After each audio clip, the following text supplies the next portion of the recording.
My partner insisted I buy her a $10,000 purse, threatening to cut me off if I refused. I told her to go ahead and block me. She did, and I moved forward, meeting someone new.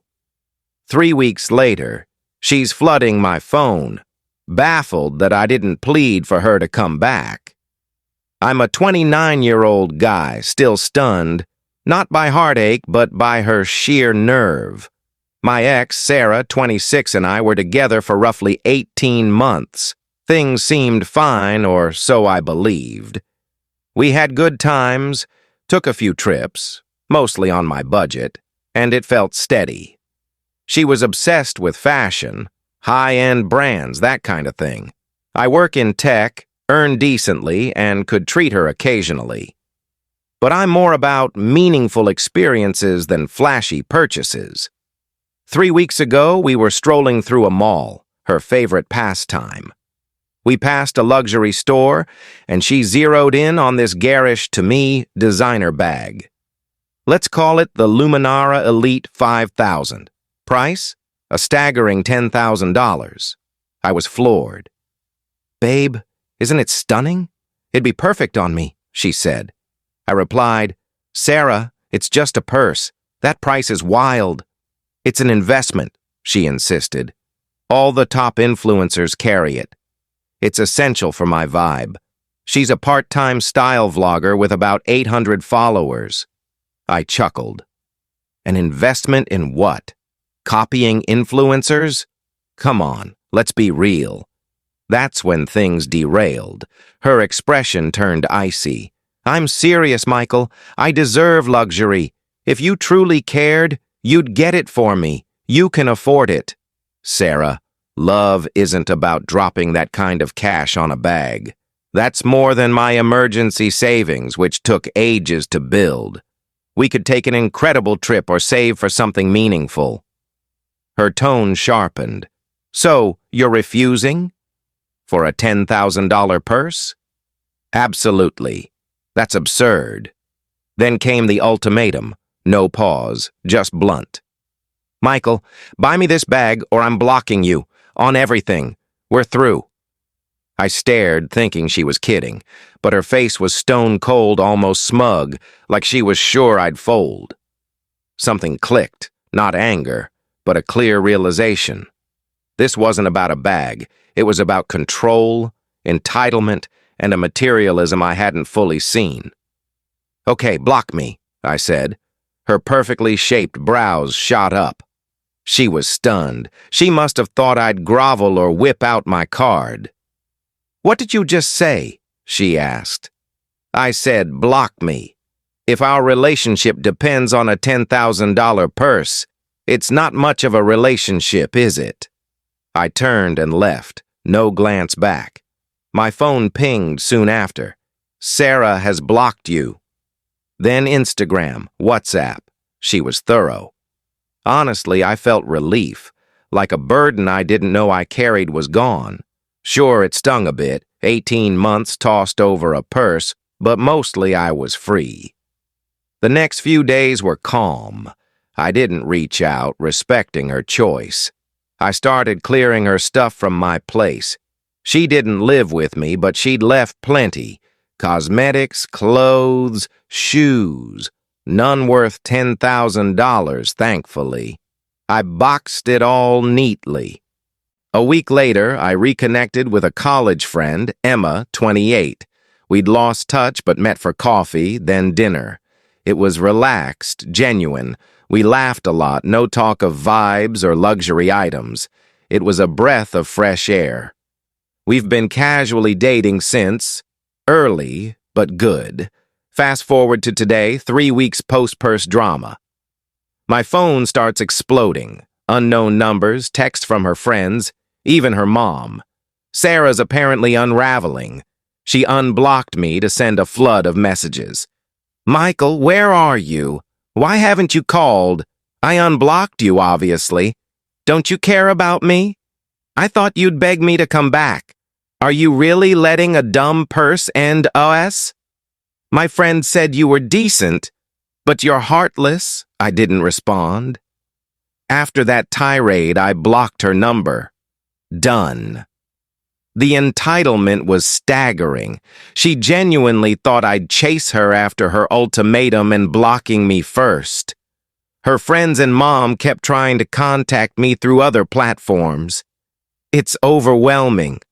Part of me wants to send her mom a photo of the donation I made to a local charity for the cost of a far cheaper, but still nice purse. But that's probably spiteful. What's your take on this mess? Am I wrong for moving on as she basically demanded? Things have escalated. Thanks for the advice on my last post.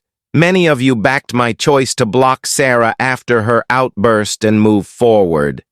As I mentioned, I'd blocked her after she unblocked me to rant, but Sarah and her squad weren't done. Days after my post, the calls and texts from unknown numbers and shared contacts intensified. With Sarah blocked on my main line, her best friend, Claire, 26, became her spokesperson. Claire texted, "Michael, Sarah's heartbroken.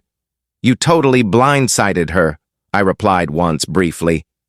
She demanded a $10,000 purse and blocked me when I said no. I honored her choice. "She was just testing you," Claire said. "She thought you'd fight for her. You're supposed to prove your love with big gestures." A $10,000 demand isn't a test, Claire. It's a shakedown. I'm not a bank. My gesture was respecting her decision to end it. Sarah's open to talking. You should buy the purse and apologize for making her feel unvalued. The nerve, apologize for not buying it? Unreal. Then Sarah's mom, Linda, 57, left a voicemail, a guilt trip masterpiece. "Michael, it's Linda. Sarah's a wreck, barely eating. That Luminera bag wasn't just a bag, it was a symbol of stability, of knowing her partner cherishes her. You young guys don't get women. She gave you so much, her time, her prime years. The least you could do is fix this. A small gesture like that purse would mean everything and show you're serious." Small gesture? It's $10,000. Her prime years? She's 26. I couldn't even. The real chaos hit last week. I got an email from HR at work, an anonymous complaint claiming I created a hostile environment for female coworkers and made them uneasy with inappropriate financial discussions. It was vague, but suspiciously timed. My boss, thankfully level-headed, called me in. I explained the breakup, the ultimatum, and the harassment. I didn't name Sarah to HR, just said an ex was stirring trouble. He reviewed my work interactions, found nothing, and the complaint was dropped as baseless. But it rattled me. Someone, likely Sarah or her circle, tried to jeopardize my job. That's next-level vindictive. Emma's been incredible through this. I told her about the HR issue, and she was outraged for me. It's early, but her support is a relief. After the HR stunt, I decided silence wasn't enough. I collected all of Sarah's remaining items from my place, every lip balm, every stray sock, and packed them into several boxes. I sent one final, polite text to Claire, since Sarah was still blocked and kept trying new numbers. "Claire, please tell Sarah her belongings are boxed. She can pick them up from my doorstep on specific date, time. I'll leave them outside my door at that time only. I won't be there, and building security is informed she's allowed for a quick pickup. If not collected, they'll be donated. This is my only communication on this." Then I blocked Claire. The pickup is this Saturday. I'm bracing for drama. I'm tempted to set up a camera for the spectacle of who shows up and what they do. This isn't about being cruel. It's about setting a firm boundary. She wanted out over a purse? Fine. Stay out. She doesn't get to harass me, threaten my career, or keep her stuff at my place forever. The $10,000 bag was just the start of her entitlement. Now she'll see what life's like without my support. Here's the grand conclusion of the Luminara Elite 5000 saga. And what a show it was. Saturday morning, as planned, I set out 4 neatly labeled boxes outside my apartment door at 10 a.m. I then headed to Emma's, phone silenced. I'd asked my neighbor, Mrs. Carter, a sharp-eyed older woman, to watch for any chaos and let me know if the boxes were picked up. At 11:30 a.m., Mrs. Carter texted, "Boxes gone."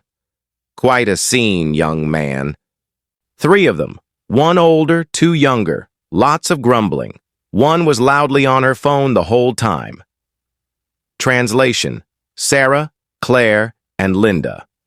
No surprise. The social media storm. The pickup went smoothly, but Saturday evening, notifications started rolling in. Sarah, the self-proclaimed influencer, went full throttle on her platform. She posted a dramatic, heavily filtered video claiming, "My toxic, controlling ex," me implied with just enough details for mutuals to know, emotionally manipulated me for months. Then, when I found the courage to leave, he tossed my treasured belongings out like garbage and is now trying to destroy my image because I wouldn't submit to his financial dominance. She included a photo of the boxes outside my door, must have taken it during pickup, as proof of my cruelty. She omitted the $10,000 purse demand, her blocking me first, and the fact I gave her a pickup time. Her small following ate it up with comments like, "You're so strong," and "He's garbage." Some even tried digging up my social media to target me. My response: I saw her post Saturday night and was furious. Emma, who was with me, said, "You need to respond, calmly, with evidence. Sleep on it and post tomorrow when you're cooler." She was spot on. Sunday morning, I made a rare public post on my Instagram, where I have a small circle of real friends and family. I shared a screenshot of Sarah's text demanding the $10,000 purse, or she'd block me, a screenshot of her blocking notification, a screenshot of my polite text to Claire about the pickup. My caption was straightforward. Regarding recent online claims, here's the context. I was given an ultimatum. I respected her choice to end things. I arranged a civil return of her items. Draw your own conclusions. I'm moving forward. I didn't tag her or use emotional wording. Just facts. The fallout by Sunday afternoon, our small social circle was buzzing. People who saw her video saw my post. The evidence was undeniable. Several mutuals who'd initially supported her backtracked or deleted their comments on her post. Claire tried damage control, claiming the texts were misinterpreted. How? I'm not sure. Sarah's video suddenly looked manipulative. Her comment section turned less friendly, with people questioning the $10,000 purse. The drama spread, and someone we both knew stitched my screenshots with her video on TikTok. By Tuesday, it was gaining traction locally, shredding Sarah's influencer image. She was exposed as materialistic and calculating. She soon deleted her video, then her entire Instagram for a bit. Sarah's outcome. From what I've heard through distant mutuals, Sarah's meltdown was massive. She genuinely thought she was the victim, and I'd come crawling back, wallet in hand. Claire and Linda are still enabling her, blaming me for not meeting Sarah's needs and humiliating her online. Sarah's still single. Word spread about her costly demands and dramatic tactics. No one's lining up to buy her a Luminara Elite 5000. She's had to take a full-time retail job, as her part-time vlogging couldn't sustain her lifestyle without my financial support. The irony's rich. Me and Emma and I are doing great. We're taking it slow, but it's the most mature, healthy relationship I've had. We're planning a trip focused on experiences, not designer goods. The calm of not worrying about someone's vibe or proving my worth with lavish gifts is invaluable. The real win wasn't about destroying Sarah. It was about standing my ground, refusing manipulation, and letting her entitled actions catch up with her. She demanded a $10,000 purse as proof of love. She got blocked, her stuff returned, and her behavior exposed. She played a foolish game and won a fitting prize. I didn't beg or chase. I moved on, and she couldn't handle it. That's justice, served cold, factual, and free of any $10,000 purses. Thank you for watching Story. Please subscribe and hit the notification bell for more real-life stories.